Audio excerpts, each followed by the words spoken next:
it was talking about the ability to be able to live comfortably. It was talking about the cost of living included with that to own a house, if that makes sense. Oh yeah, most definitely. I seen that one too. The cost of living, Was just that living. income or the price of the house, or is that the income you have to make? Income you need to make. Yeah, the income you need to make. Ain't no houses for 110 no more. No, Right. sir. That's Where you find that at? so I'm that's the going with income you. you have to make to be able to live comfortably or to even buy the house.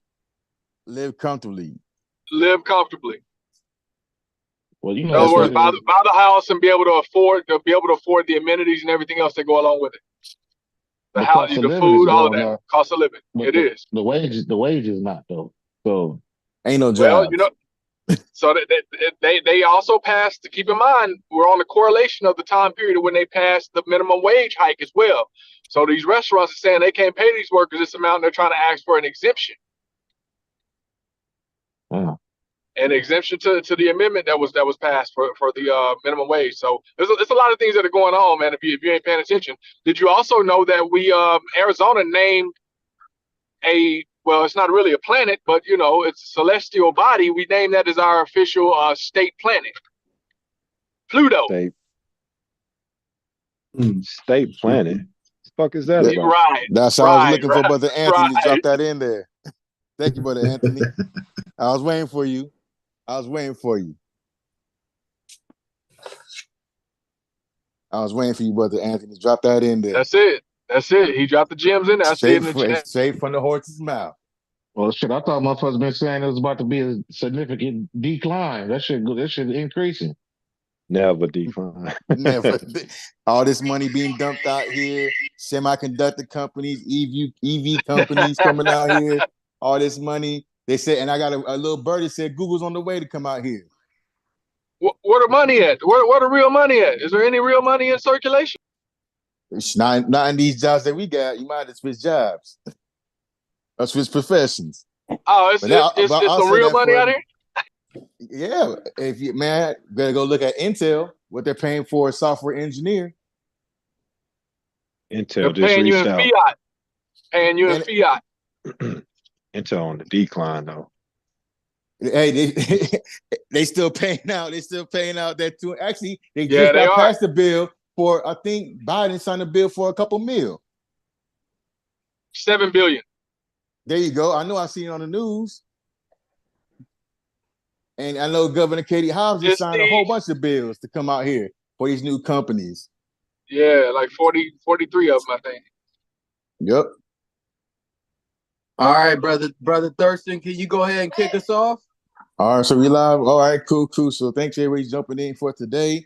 I believe we have a wonderful guest here that brother Bloud invited on. We'll start with the guest since everybody's here. We want to do a brief introduction.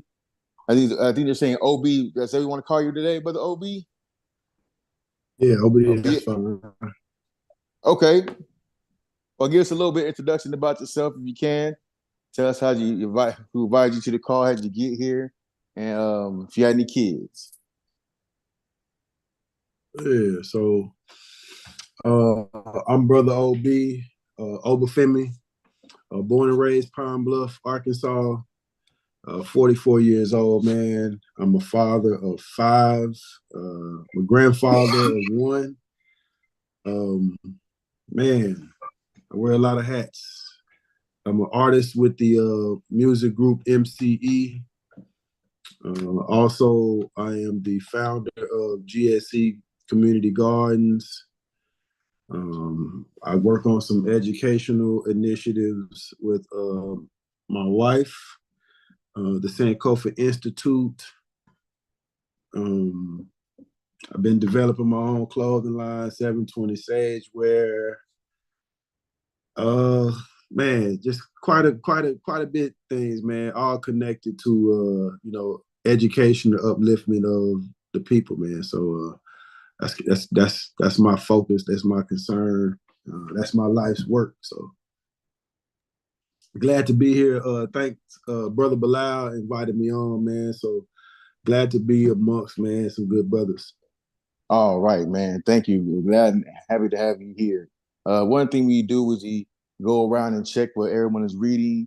If you want to start it off, man, to share a book that maybe caught your attention that you might be reading this week that you care to share, and then we're going to just pass it on to another brother too to share as well. All right. I yeah, I went and got the book, man, but I don't know if y'all can see that, but you know, my stuff kind of blurry.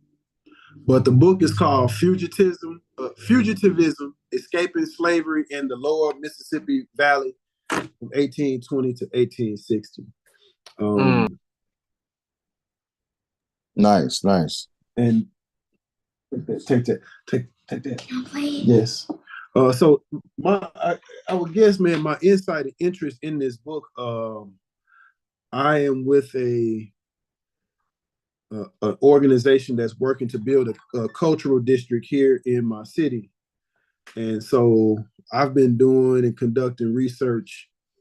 A large component in this area in the Mississippi, the lower Delta, the legacy of runaways and all of that is very heavy around this area. So there's a lot of people who I would say escaped and ended up where I live in Pine Bluff. And there's also a large legacy in this region of people running away. So just going through that legacy and seeing how it ties into us today, you know, it's a form of resistance. So our people have continued to resist systematic oppression, slavery for, you know, since it started. So that's kind of what sparked my interest in this book. So I appreciate you, brother. Thank you for sharing, man.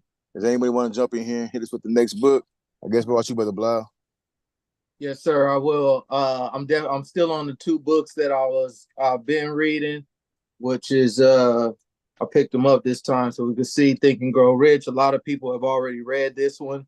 I'm enjoying it, and I did want to share something out of this one because I want to make sure that I'm sharing something out of each book, which will also keep me motivated and remind me of the motivation that I'm getting from reading the book. So in this book right here, the Think and Grow Rich by Napoleon Hill, there's a chapter on desire. It says the method which desire for riches can be transmuted into its financial equivalent consists of 6 definite practical steps.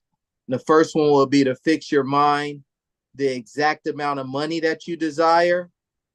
Number 2 would be determine exactly what you intend to give in return for the money you desire. Number 3, establish a definite date when you intend to possess the money you desire. Number 4, create a plan for carrying out your desire and begin at once. 5, write out a clear, concise statement of the amount of money you intend to acquire. Name the time limit for its acquisition. State what you intend to give in return for the money and describe clearly the path. So for 5 is basically write out the first 4 steps, write it out. And then the 6th one is read your written statement aloud twice a day, once just before retiring at night and once after arising in the morning. As you read, see, and feel and believe yourself already in possession of the money. So I've started on that. I'm big on like affirmations and positivity and positive energy. So that works for me. It might not necessarily work for everybody else, but it's great motivation for me and it keeps me in positive spirits. The second one that I'm reading is Surrounded by Idiots. This is actually a real good book. It's speaking of people's behaviors. I did read recently the red behavior chapter, which is chapter 4 is red behavior. And as I'm reading it, I was thinking to myself, like, I possibly could have red behavior, but there's a lot of things that that don't fit me as well. It's like, you know, a little bit more less cooperative and I'm more of a cooperative person. So in this definition, the red behavior is a person who has a hard time being cooperative. It's kind of like stuck in their own ways. But on the positive note, red people also often see themselves as driven, decisive, prompt, persuasive, competitive, determined, strong-willed. So what it's doing is it's giving me the opportunity to see, to dive deeper into like some of the positive characteristics that I have, so that once you dive into those, you may or may not find like flaws, aka flaws or things that you may want to correct within something that you thought was being positive, like being competitive. Like that's always been a positive things for a lot of people, but there's also a negative side to it as well that could be harmful. So in the very early beginning of this book, I'm already learning something. Surrounded by Idiots. It's by Thomas Erickson. Appreciate it, Brother Blau. Why don't you can you popcorn somebody else for me, Yes, please? sir. Thank you, Yes, sir. sir. Let's go to Brother DeLon.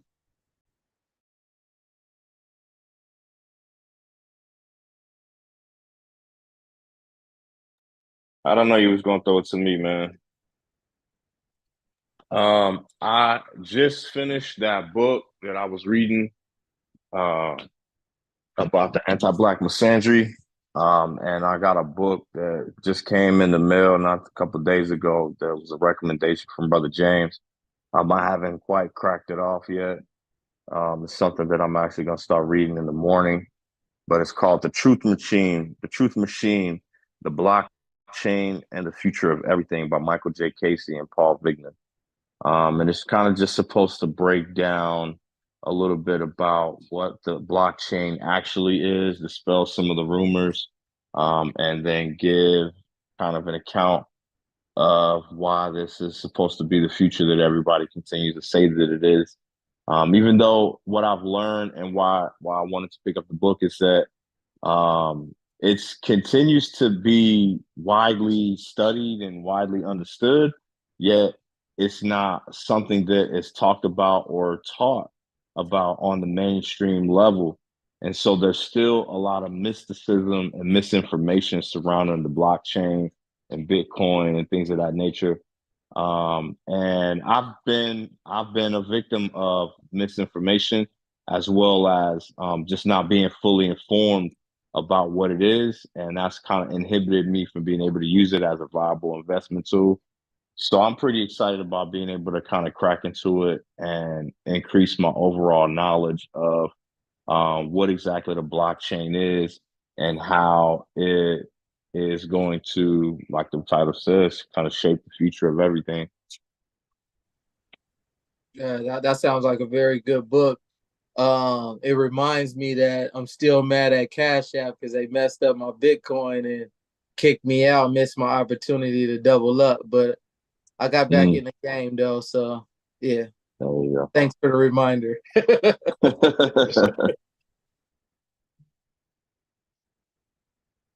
Popcorn it to the next brother. Hey, I'll go because I'm driving right now, so I wanted to get mine out the way before I hit this road because I wanted to read a little passage as well. Respect and gratitude. Can everybody hear me? Yes, sir. Yeah, we got you loud and clear. Peace and blessings. Peace and Okay, for sure. I'm pumping my gas right now. You know, back in the day, you know, you wait till it gets to $20 and you stop that motherfucker. But now I'm good though. We going to the max. So I'm reading 2 books right now.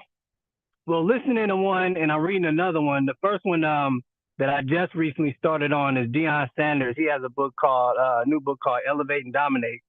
That's pretty much just a self-help book. And the second one that I'm reading is called The Daily Stoic. Is this blurry? 366 Meditations on Wisdom, Perseverance, and the Art of Living by Ryan Holiday. So it's essentially a book that's designed to just read a page at a time every day. So it starts from January on to the end of the year. And I wanted to share something that I read from yesterday. And it's called, it's titled The Color of Your Thoughts. If you bend your body into a sitting position every day for a long enough period of time, the curvature of your spine changes.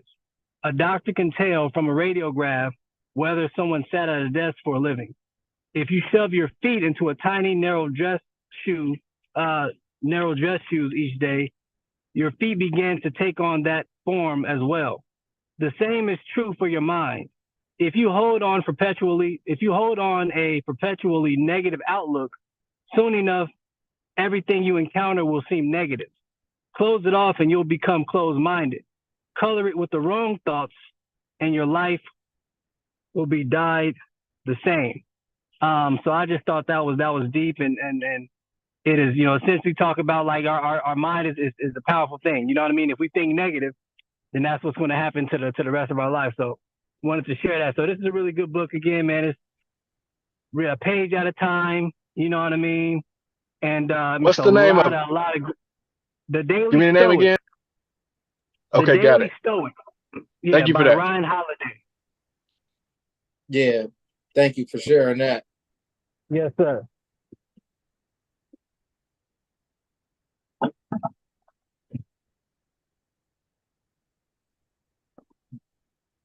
Brother Marlon, how about you? And peace and blessings.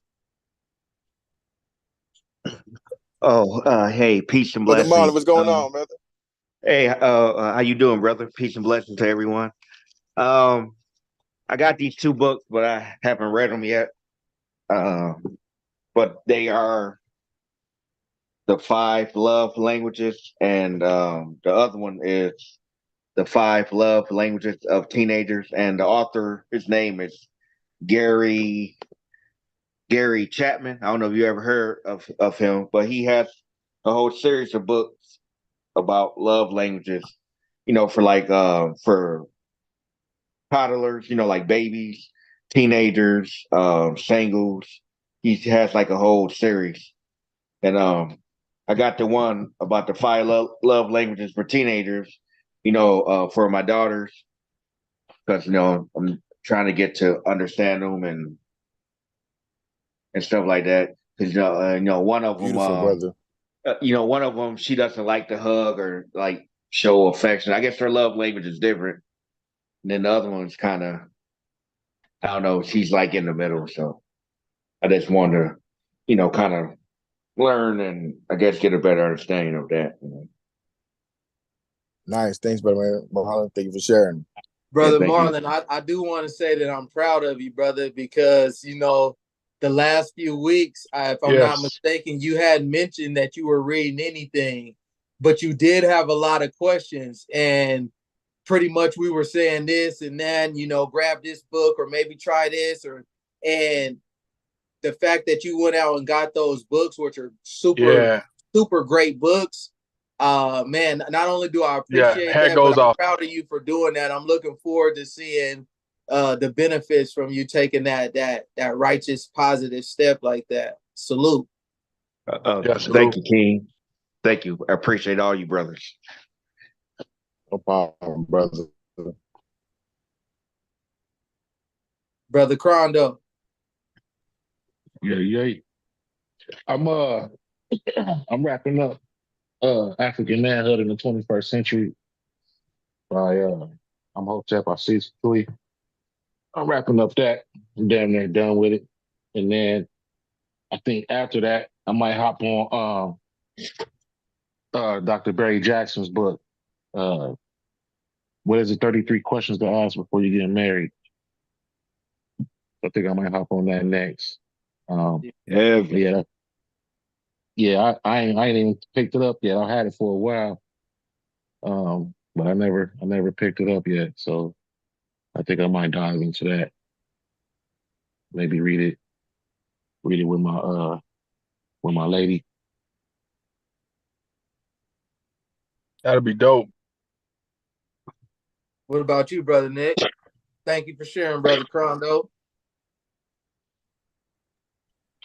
Yeah, man. For me, right now the main things that I've been reading is I've been reading. Well, let's just say besides my daily reading of the Holy Quran, I've been reading Black's Law Dictionary, and I actually been writing some of the information that I'm uncovering inside of Black's Law Dictionary. Now, for those that know Black's Law, you know Black's Law is what in anything in the corporate arena when it comes to contracts, things like that, anything in the courthouse and the court arena. This is typically the definitions that they use. And it's helping me to get a better understanding of some of the language that we use and some of the language that we don't use, but we don't know that we're using it, but we're doing it anyway. And I wanted to share, if I could, just share a definition of something that we do every single day almost, that we just don't even know what it is, but this is how they define it according to their terms. And I wanted to find offer. And this is an offer, right? You know, you go to a grocery store, right? And you have your items with you. And at the screen, they give you an offer. That's the offer that they present you with. People don't know this as well. One of the most powerful institutes that's operating on the land and the soil is the United States Postal Office. That's one of the most powerful services, because they execute contracts every single day for you and I. We don't know it. And every single time we receive something in that mailbox, it's considered to be an offer. And that's according to the Uniform Commercial Code. And so Black's Law defines offer as this: is a proposal to do a thing, or, notice the keyword or, pay an amount, comma, usually accompanied by an expected acceptance. Now that's another definition that you want to go look up as well, is acceptance.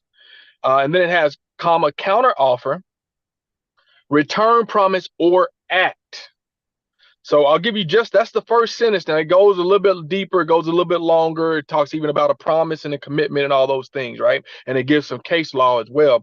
But by understanding that term offer, it helps you to understand how to properly accept what contracts that you're entered into. So that's some of the study that I've been doing recently, man, is just reading through the Black's Law, grabbing a better understanding of things like offer, acceptance, rescission, you know, things like that, man. So that's what's been kind of feeding me. And the reason why I've been fed in that area is because I've been doing this study on equity. I've been studying, like last week, I rolled out, you know, some of those maxims of equity last week. But more importantly, it's a divine concept of getting to what the true law happens to be. See, there's a difference between in law and at law. And you want to be at law, which means to be in honor. And so that's what I've been studying, man. That's what I've been reading this week, man.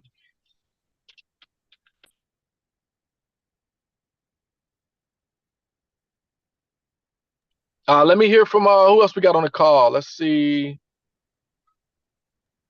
Looks like Brother Douglas Harris joined us as well. Welcome, brother. Hey, how you doing, man? Let me know if you can see doing me. Great. Hey, grace and peace to you, brothers.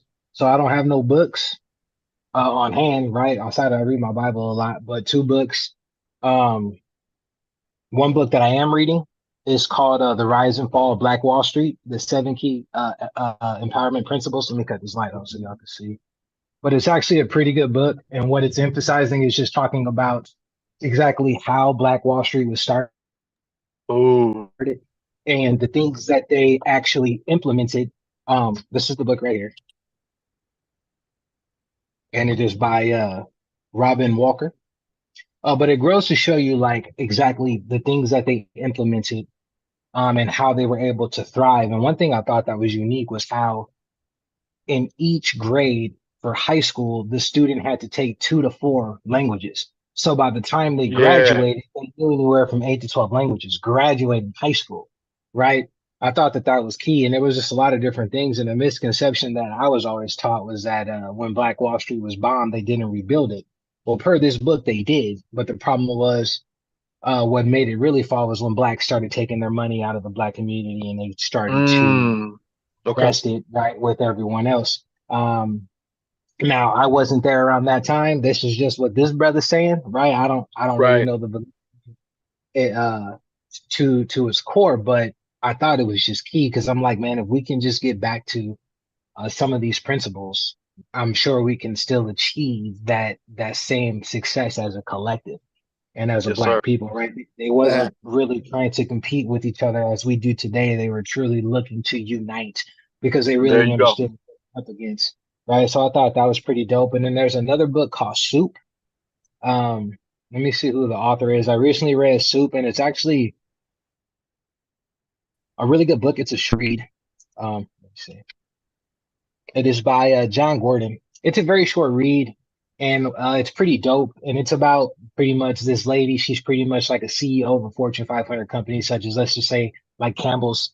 And she goes to lunch, and she winds up at this spot where they also make soup, and it's like Granny's little kitchen or whatever. So, but she wonders why the line is wrapped around the building, right? She's running the number one soup company in the world, but she's wondering why they're struggling and this mom and pop spot is doing well. She goes in there, she asks to meet the chef, but she thought it was somebody back there pouring soup and just putting some seasoning in there. She goes back there, there's a real grandmother, and the grandmother goes to get the recipe as to why. But the book is more about business and how to build a perfect Yeah, community. And what she goes to emphasize is not really so much what I'm putting in here, it's who's making it.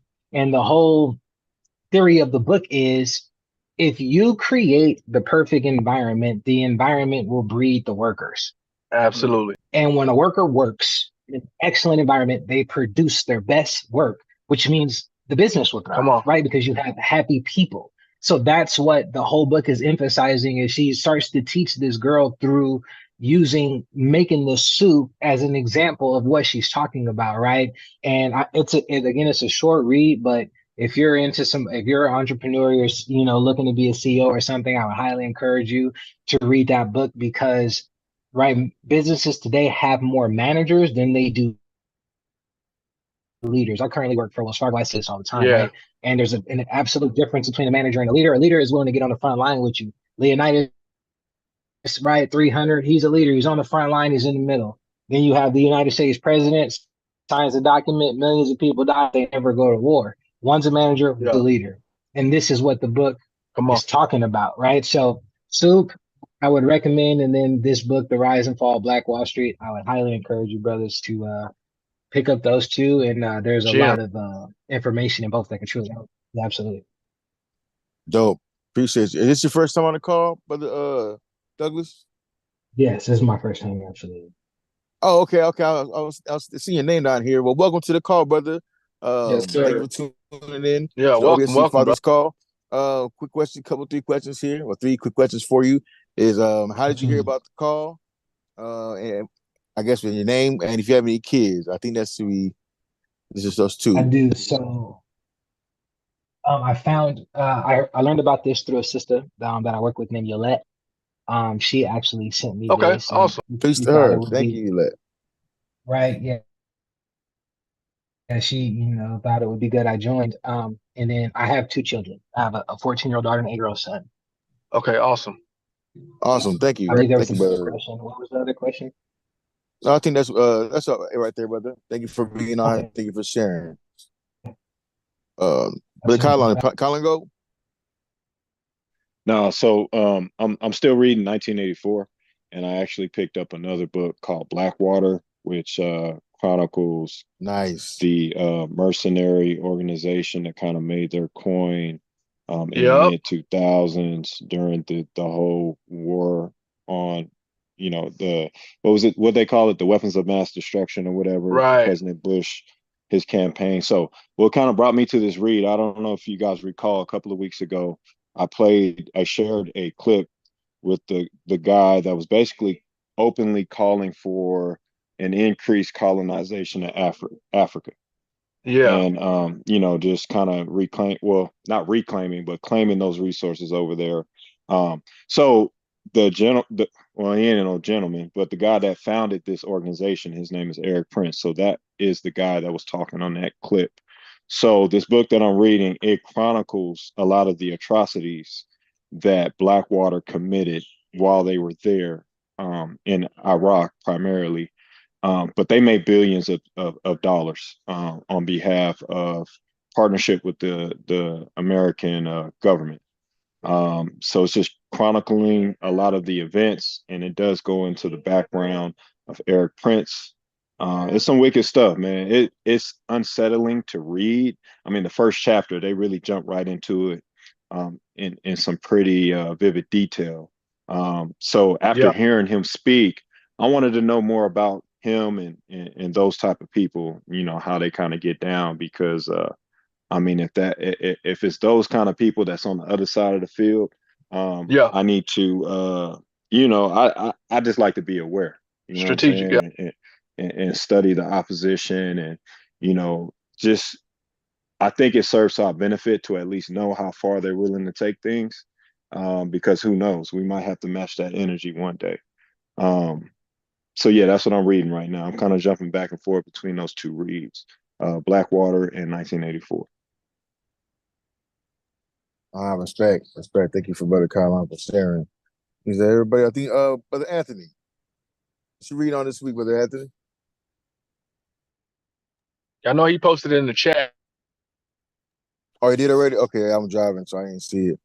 Okay, I guess the last person would be me. Still just actually finishing up the principles and power of vision by Dr. Miles Monroe. I mean, I've been following the brother for a long time. The brother doesn't miss. And what stood out to me is when he talks about the God-given ability to have for your vision to see past your eyesight. You know what I'm saying? To see past your eyesight. That was just deep for me as far as how your vision should go. And you're not the slave to what you are seeing right now. So that's when I'm finishing up. So I should be done by this week, and then moving on forward to another book. Go ahead, Brother Blau. Yeah, I'm sorry. You said what? No, I think that's pretty much everybody. I said it back to you. I Oh, think okay. get back to you, brother. My apologies. I didn't mean to laugh while you were talking. I didn't know I was off of mute. But I'm also looking at the live stream, and man, I was making some funny faces on there. Though, try to yeah, y'all gonna go back and look at it and laugh too. But man, we got brother OB on the call. I know For sure.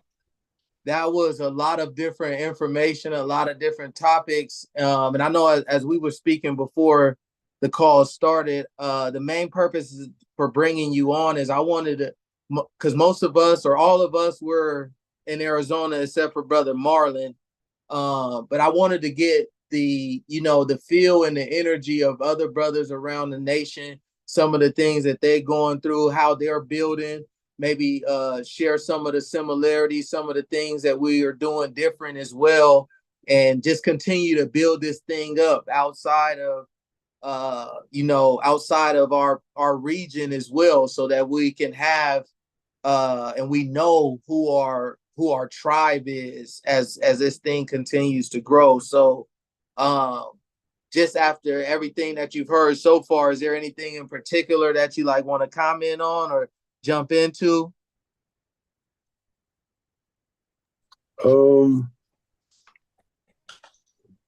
Well, I'll start here. Yeah, I've been writing down some a few notes, man.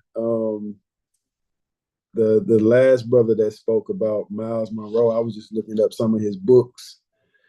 He got a wide variety of topics that he kind of go into. I think another brother spoke about a book called The Daily Stoic, and then I wrote down the book Soup. Entrepreneurship. So I just been thinking, man, about the brother also talked about the Black Wall Street book, and how all of these things play a role in our collective development.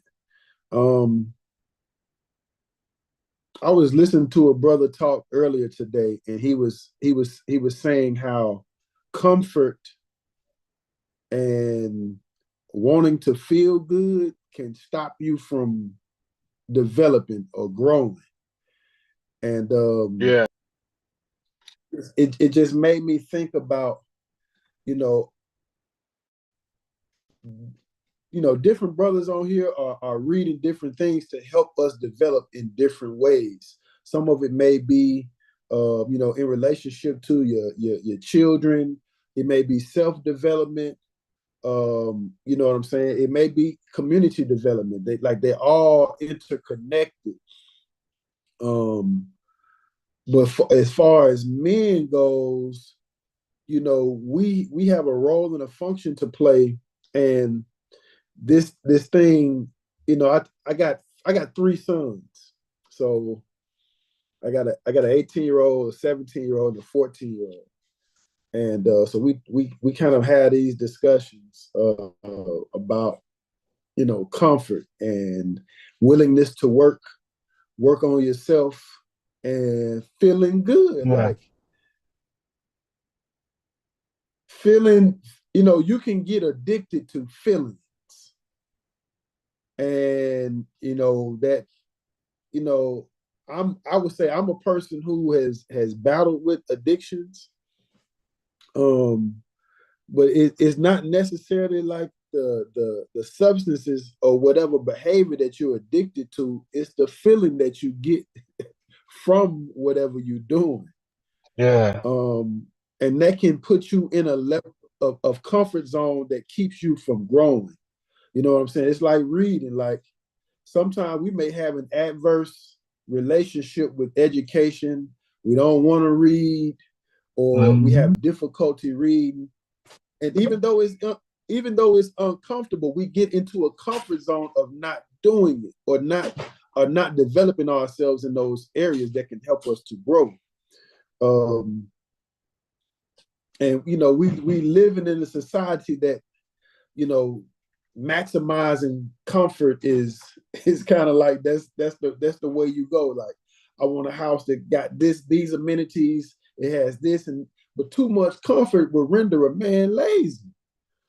You know what I'm saying? Like, Man, it's say not that to again. say like we don't do, yeah, like, I mean, too much comfort will render a man lazy. You know what I'm saying? Like, every every everything that we do, and if it's worth having, man, you don't have to put some work in behind it. Um, and so you can't get too comfortable or too complacent. I share a proverb every day on my social media. I've been doing this for about 10 years. I share a proverb every morning before I share anything else. And, you know, I also homeschool my two youngest children. So we start off with a proverb every day. And one of the recent proverbs it was a Jamaican proverb that says, a heavy blanket makes you weak, or something like that. But it's basically saying, you know, too much luxury, too much comfortability, you Yeah. know, you're gonna lack in productivity. You know what I'm Yeah. saying? So it's definitely good to hear that brothers are reading and engaging in this process, because it not only helps each one of us individually, it helps us as a collective. You know, we empowering ourselves, and then we share that information with other brothers and sisters. So I did want to speak on that. Powerful. Yeah, I definitely agree as well. Uh, I think that's what makes this call and this conversation so powerful, as well as the brothers. We all continue to show up and continue to make time in our schedules, and the main purpose is not only just to continue to build with each other, but it's also to get better individually. Like, you know, to know that, for me, I know we're talking about comfort, but for me, sometimes that's comforting. You feel me? Like, dang, okay, cool. It's not so much pressure, because I feel the energy of brothers who are doing the similar and the same thing. You know what I mean? Yeah. True indeed. So you did Um, mention homeschooling as well. How long have you been doing that? yeah. I think about four. Well, I got a 5-year-old. My youngest just turned 5 on the equinox. So, and so I'm, you know, of course, I've been homeschooling her, and my 14-year-old son. He's ninth grade. So we've been homeschooling since he was I think fourth grade. So That's amazing. my older, yeah, my older two sons, I kind of did like we did like a weekend type of homeschool with them. Like I had there was like a couple other families, and we would kind of do like a round robin type of thing to supplement what they were not getting in public school. So, we developed a weekend curriculum. We had field trips planned. We did meal plans, the whole nine. And so each of the adults were, led different aspects of the lessons, whether it was some hands-on or whether it was reading, yoga. I mean, the whole whatever strengths that we had as the parents, we would try to share that with the whole group of children amongst us. So I Yeah, did that's that dope. as well. But yeah, currently I've been homeschooling these for about 4 or 5 years, man. I like that. Nation building 101. Dope. Congratulations, man. Yeah, I have a it's question for you, brother Obi, because man, I appreciate I've been that. homeschooling my children. What tactics do you use to stay patient with your children? If you can give us some pointers just to stay patient when teaching, understand like kids, you want them to get Oh, it first time. So how do you maintain your patience with that, brother?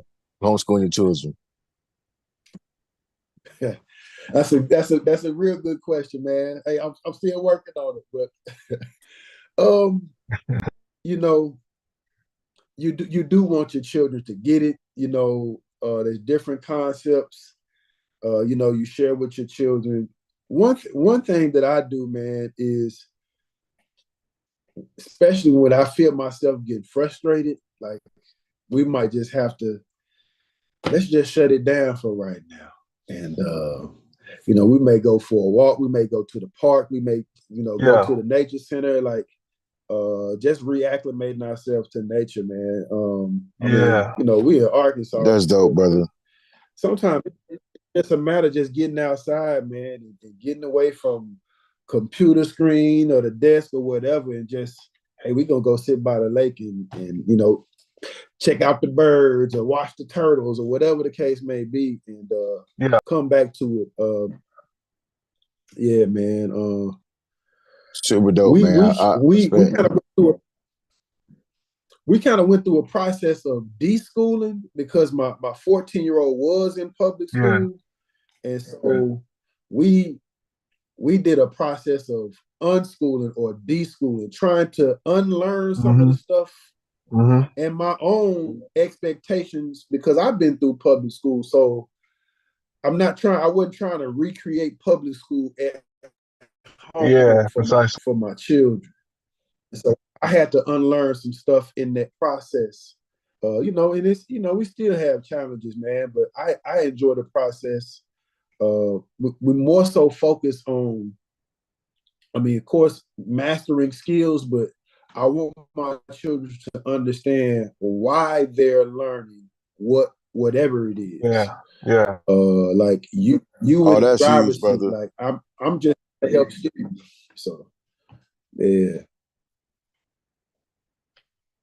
I agree. That is a very effective way of teaching. And when you put the, what I'm saying, pass the ball to them, that allow them to drive. So how long, and how far you want to take this? You want goals, you want Lambos, they want a lot of stuff, and I just believe that's not for me to give to you, but I will show you, how to get there. You know what I'm saying? I think that's why I'm just taking away from this book and just understanding the vision and giving them a vision, and then let them from there discipline their own life. I don't gotta discipline it. If this is your vision, you can't do certain type of things because vision will discipline your life. So I think Yeah. that's an amazing way that you're teaching, brother. Man, respect to you, brother Obi. That's major, man. That's a major point that you made. Like, your goals, if you truly want to achieve them, will dictate the amount of discipline that you're gonna need to get there. Yeah. Because, like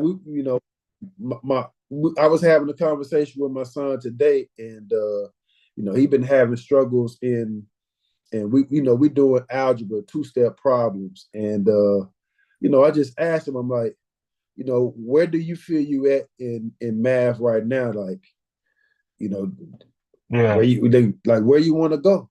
So do Yeah. you think you adequate where you at in math?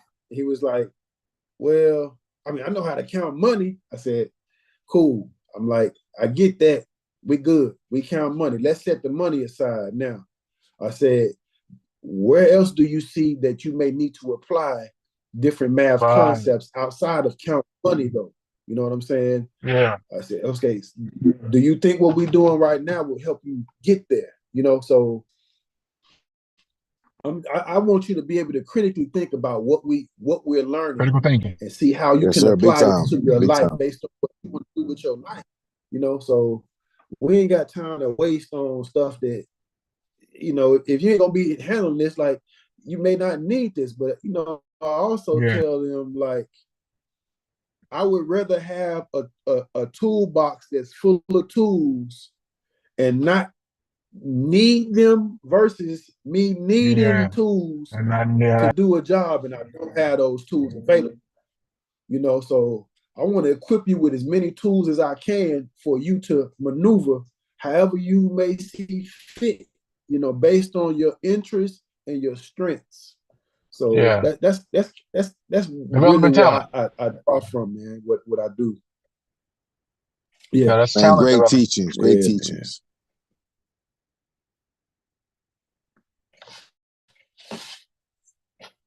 Anybody else got any questions for Brother OB? Yeah, man, I think the question that I have, Brother OB, man, and again, thank you. You're dropping some great gems. And the question that I have, man, is how do you find balance with, you know, teaching and also with you know, having your wife or your lady or the mother of your sons, you know, how do you have that find that balance? Man, yeah, that's another good question, man.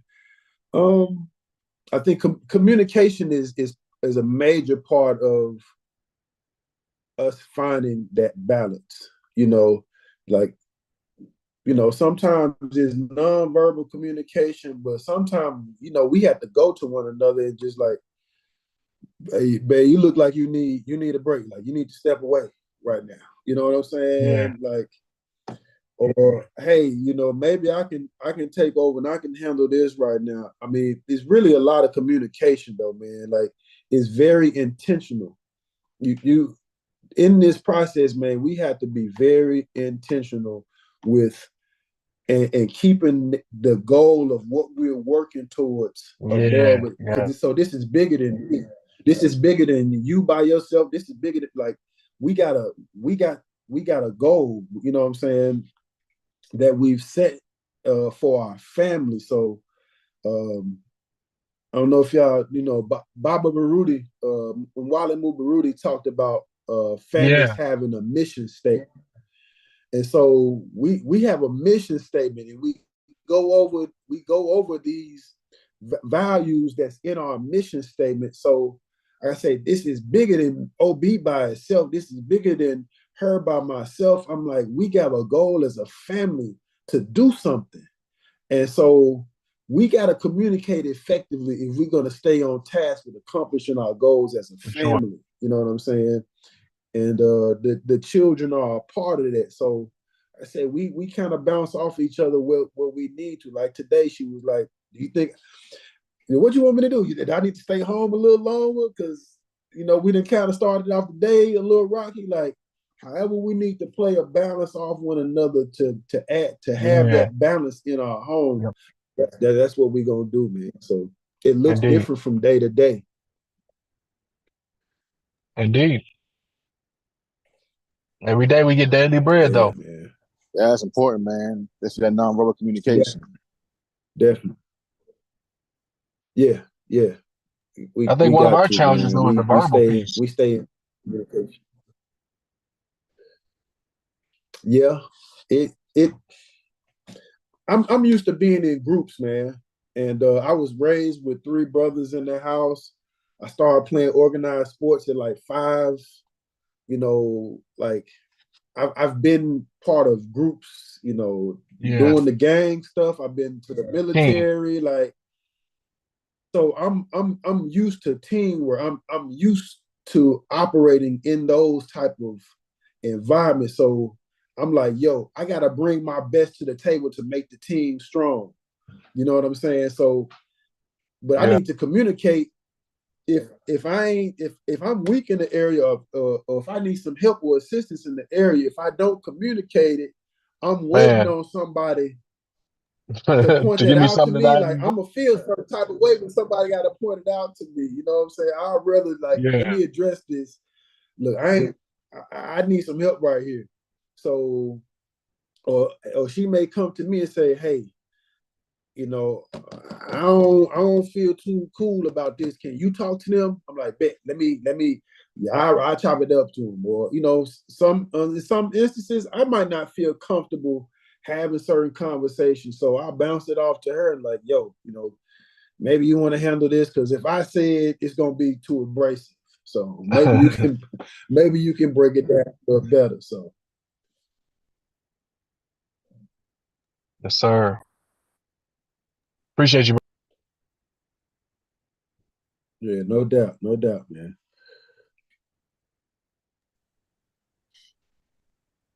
I think we can just keep going around. Anybody got any other questions, Kylon? I think I heard you back there. Did you want to comment on something regarding the homeschooling? Yeah, we've done it before. I think he made a lot of good points, especially about pacing the facilitation by taking those breaks and learning how to acknowledge when it's time to step away and just detach and, whether it be going to nature or just, a field trip of sorts. I think that's very effective. I think something that the children kind of suffer with in the conventional way of schooling in public schools is that, they're forced to kind of just sit in that box and just, absorb information when we know that, most people don't learn the best that way, the most effectively that way, especially the young boys. Um, so it's a dated format. And when you think about it, this is kind of amazing to think about. But I mean, all of us are roughly around the age of 40, give or take. Not much has changed on how they facilitate the information. And in some instances, it's the very same information. Now, considering how different our lives are today, in contrast to even like when our parents were in school, the fact that the level or the method of facilitation hasn't evolved, that's very telling and it's disappointing. And it Yeah. cannot be as effective as it should be considering the world that we live in today. Facts. So homeschooling, yeah, it's a good option. And what I enjoyed about it the most is just the ability to be as creative as you want to be with it, and literally cherry picking the information as you see fit. So yeah, I'm all for it. Encouraging those who embark on that journey. It's definitely an increasing trend from my perspective. So yeah, it's good to hear. Brother made a lot of good points, man. So I was just soaking it up. Good to hear.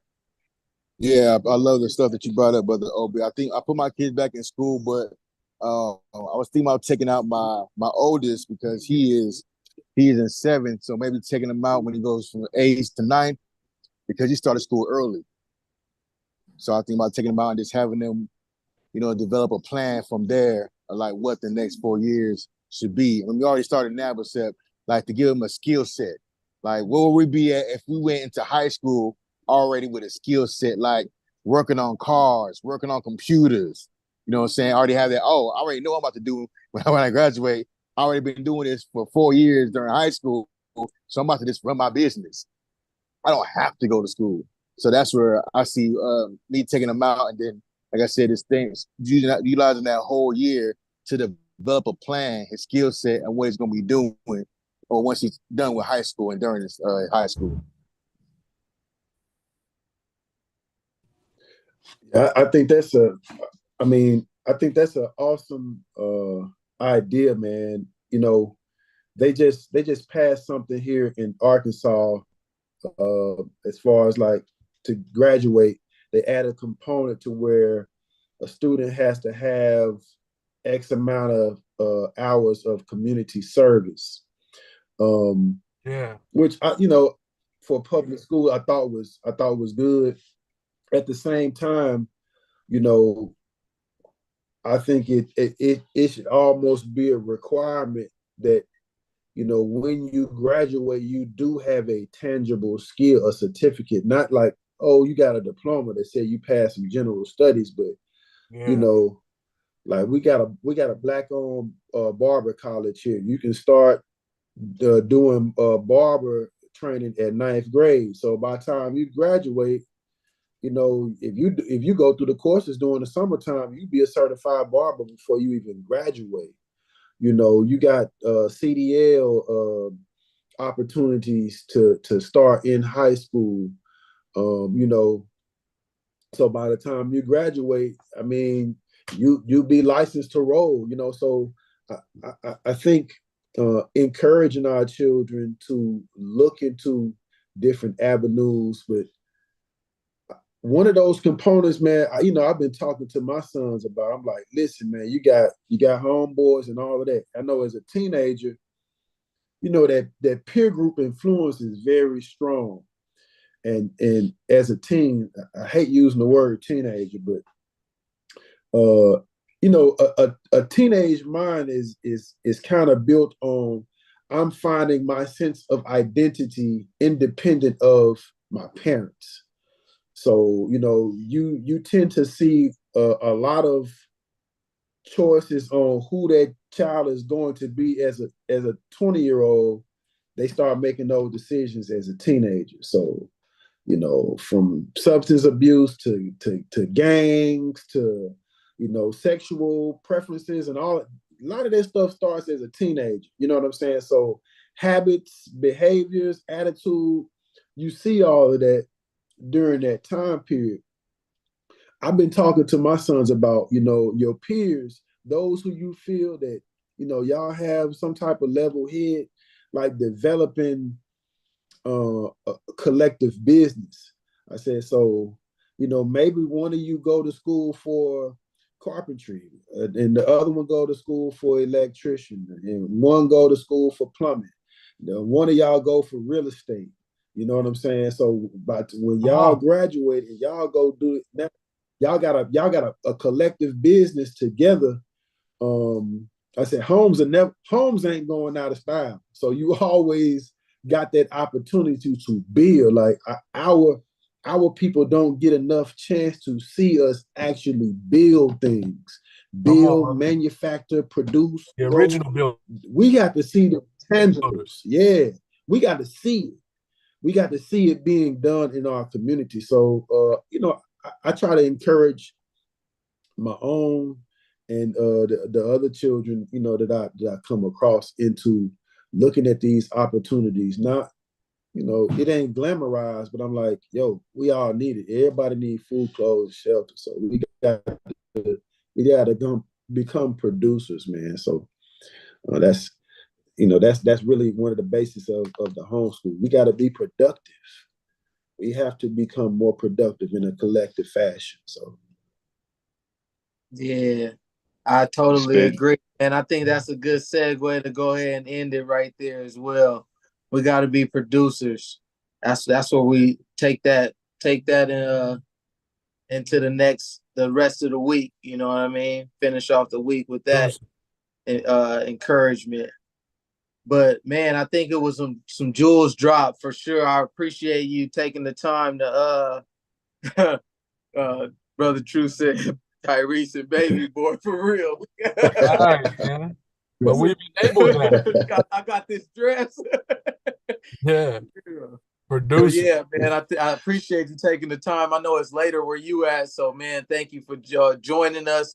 And we gonna do this, or we've been doing this every Tuesday. So if you ever free, man, feel free to hop back on with us. It's always good conversation, and I'll be hopping on some of the things you got going as well. And it's a good possibility we're gonna be out there for Elnora's event this year. We've missed it last year, but that's been one of our best trips. You know what I mean? At Arkansas really they showed us a lot of love, and the energy was amazing. So we looking to get back there. It's on my goals for this year. So man, we probably touch base later this year.